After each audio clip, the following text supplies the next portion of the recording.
Good morning, dear hearts, and welcome to my favorite lesson, and please subscribe.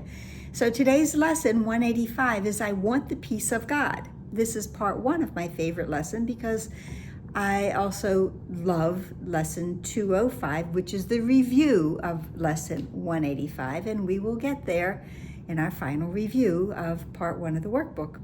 So I want the peace of God. This lesson is so meaningful, and I know there are others who also tell me, yeah, that's my favorite lesson also. This whole section, I think, has a lot of faves in it. So to say these words is nothing, but to mean these words is everything.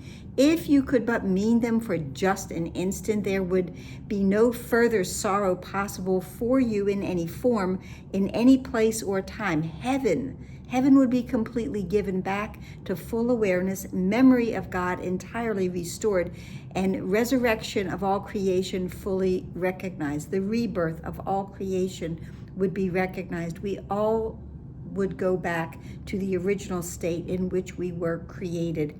No one can mean these words and not be healed. That's how powerful it is when we say I want the peace of God. He cannot play with dreams nor think he himself is a dream. Many have said these words, but few indeed have meant them.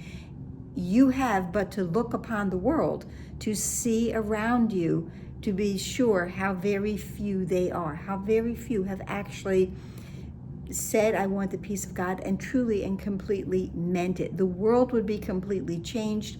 Should any two agree, these words express the only thing they want. Two or more joined together, this would be a very powerful shift that everyone would be part of.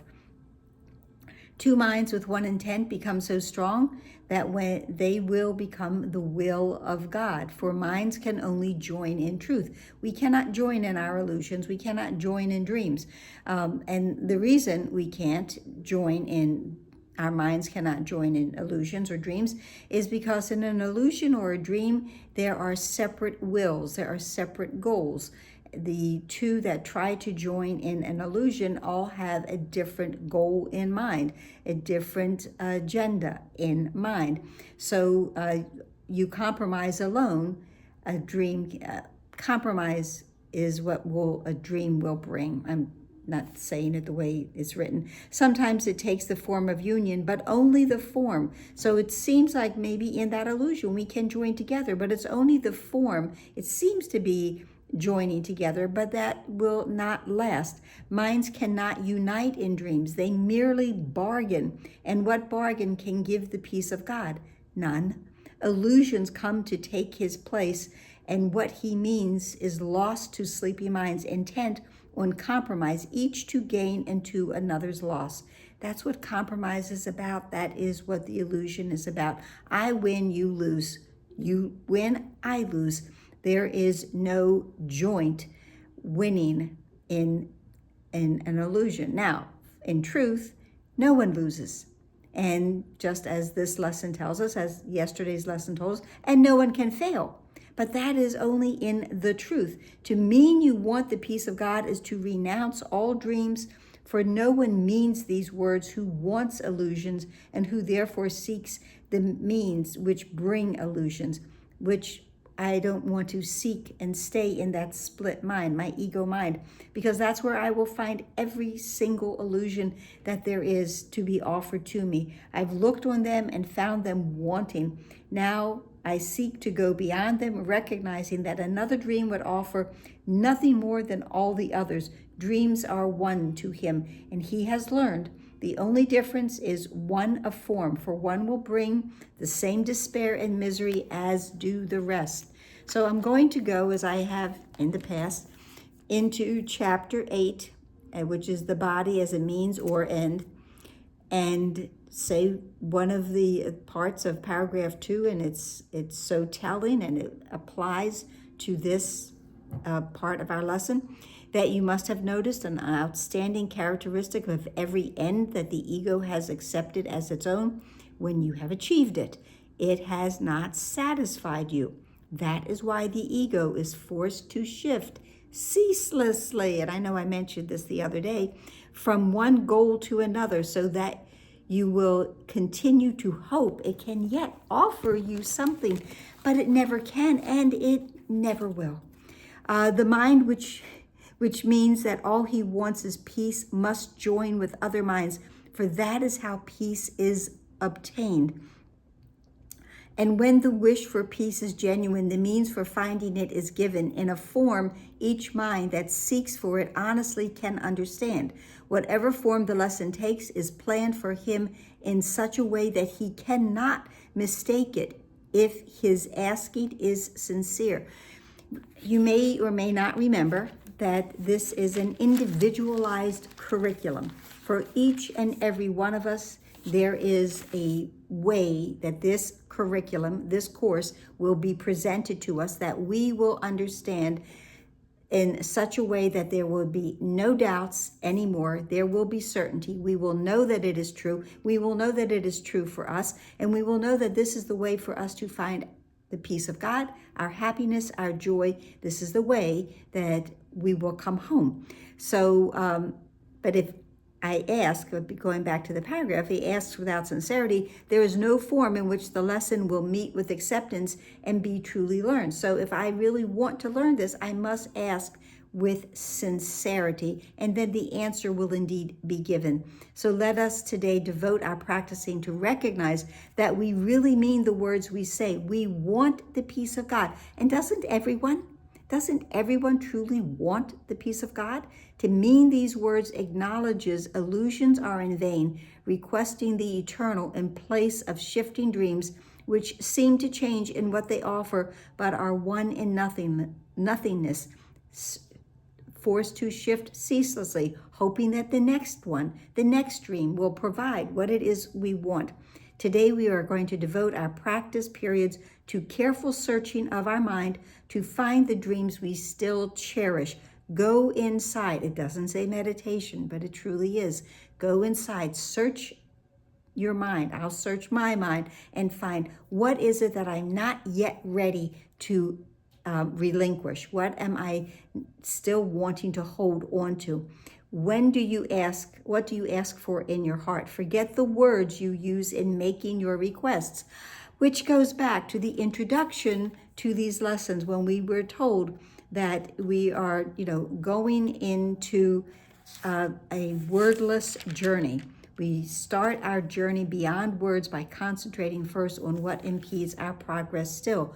Holding on to these illusions will impede our progress. Forget the words you use in making your requests. Consider but what you believe will comfort you and bring you happiness. But be you not dismayed by lingering illusions, for their form is not what matters now. Let not some dreams be more acceptable, reserving shame and secrecy for others. Don't hold on to anything. Let go of everything. Let it go. Let it go. Haven't done a Frozen reference in a while. And then whatever might come up, and you look at it, because every illusion is one. And being one question should be asked to all of them, to every illusion. Is this what I would have in place of heaven and the peace of God? And the answer should surely be a resounding, no, that's not what I want. And this is the choice we make. Remember, this is a course in choosing. This is a course in remembering. You choose God's peace or you have asked for dreams, and dreams will come as you requested them. Yet will God's peace come just as certainly, and to remain with you forever. It will not be gone with every twist and turning of the road, as every illusion would. To reappear, God's peace to reappear unrecognized in forms which shift and change with every step you take. God's peace is certain. God's peace is one. God's peace will not be denied. You want the peace of God, and so do all who seem to seek for dreams. There is not one being, not one part of the sonship that wants something other than the peace of God. Some of us don't know how to ask, and we don't even know perhaps that the peace of God is possible for us. So we are asking for them as well as for ourselves when we we make this request with deep sincerity. For thus you reach to what they really want, which is the same as what I want. I can't smile without you. I can't have peace of God without you. Join your own intent with what they seek above all things, above all else. This is what I want. Perhaps unknown to them, but sure to you. You have been weak at times, uncertain in your purpose, and unsure of what you wanted, where to look for it, and where to turn for help in the attempt. Help has been given you, and would you not avail yourself of it by sharing it? This is a gift from God. And what is it that we know about God's gifts? No gift of God can be unshared, which is in paragraph 12, but we knew that anyway. No one who truly seeks the peace of God can fail to find it. No one can lose. This is a guarantee. There are not many, if any, here, but this is a guarantee. We will find this peace of God. And then it tells us that, and who can remain unsatisfied to ask for what he already has. We have this. That's why we are remembering. We have the peace of God. It's been given to us in the moment of our creation. So no one can lose, and everyone must gain whenever any gift of God has been requested and received by anyone. God gives but to unite. All of God's gifts are meant to be shared, so they are meant to be kept. They are meant to be extended. They are meant to be blessings for everyone. And you will also know you share one will with all your brothers whose intent is yours as we share the gifts of God. It is this one intent we seek today, uniting our dreams with the need of every heart, the call of every mind, the hope that lies beyond despair, the love attack would hide, the brotherhood that hate has sought to sever, but which still remains as God created it.